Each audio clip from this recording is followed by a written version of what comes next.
I'm not going to ask you to give a Goldman Sachs line on this, but I'm just curious, how's this story being reported in Cape Town, in Johannesburg, in Pretoria?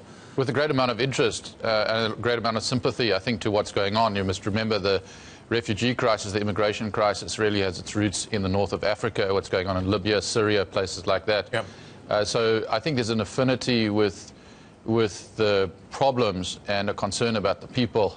Yep. And I think that, the extent that humanitarian hands are opened to the victims, there's a lot of sympathy. In fact, Goldman Sachs just gave a significant amount of money to the UK government-related refugee assistance program.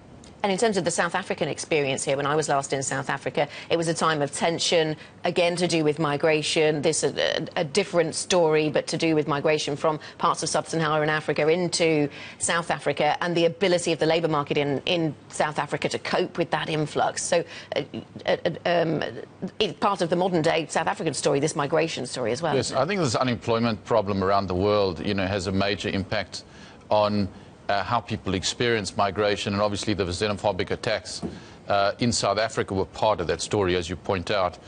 So the tensions of the distribution of resources in the economies, where there's a sort of sucking sound in terms of growth, less opportunity, more competition, and so it's very important that we get back to a place where there's more opportunity for more people, and it's a winner-take-all.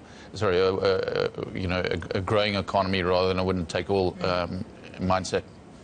That takes me kind of towards what is happening more specifically in South Africa, and Anna was mentioning kind of what's happening with the migration story. The labour relations story, particularly related to the mining sector and the unemployment and what is happening with labour versus management. We obviously saw what happened a couple of years back. And I read your notes on this. You see this as being a kind of major priority now for the Zuma administration.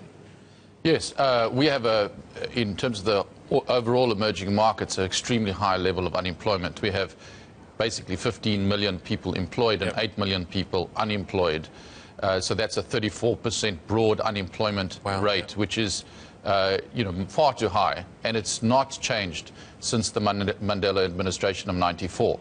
So we've effectively had a flatlining of unemployment in South Africa, notwithstanding an enormous amount of wealth creation that's taken place in the economy. So driving employment is going to be a very significant issue in the next 20 years in South Africa. Mining and manufacturing is a core part of growing that.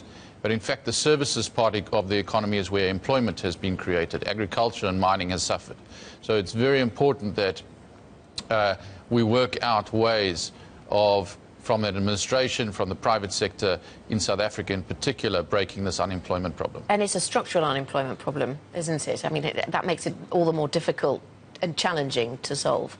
Of the 8 million unemployed, roughly 70% of them are under the age of 34, and 50% don't have the school matriculation certificate, leaving certificate. So there's an unemployability and a youth unemployment crisis, aggravating this situation. So it's very important that we work out ways to deal with those who are marginalized from the formal economy, as well as growing the formal economy itself. You look back to the 80s and what happened in this country and Thatcher and the deregulation of the labour market. The story still resonates here, and we're still trying to figure out the implications of some of it. But nevertheless, the rise of the small and medium-sized company, the employment creation that developed, hasn't been experienced in economies like South Africa. So there is this temptation by a government like the Zuma one to sort of hold on tight, but I guess they're probably, from an economic point of view, they need to do the exact opposite.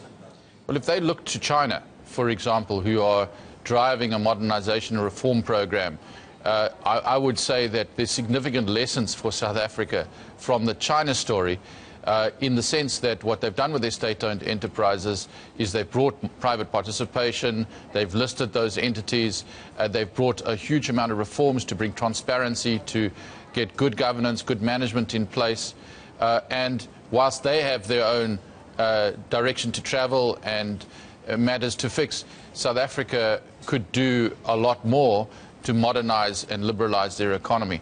And what we need to do is to break the cycle of state-owned enterprises that are underperforming, more investment in health, education, infrastructure, but poor outputs. So we see the literacy rates have not improved, notwithstanding significant investment in education. The life expectancy rates have not improved, notwithstanding significant investment in health. And so these factors have to be taken on.